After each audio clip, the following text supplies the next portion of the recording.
Hello friends, I am Shivin. In this video, I will tell you about my father. My father's name is Mr. Rajiv. He is 40 years old. He is a businessman. He gets up early in the morning. He goes for a walk daily. He is very regular and punctual. He is very hardworking. He is very honest person. He eats very simple food. He wears simple but neat and clean clothes. He is my best friend.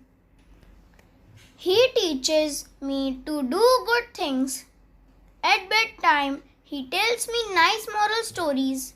He inspires me to help others. He helped me in my studies. He plays with me lots of games.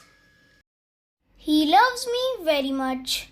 My father is the best in the world. If you like this video, please like and share it.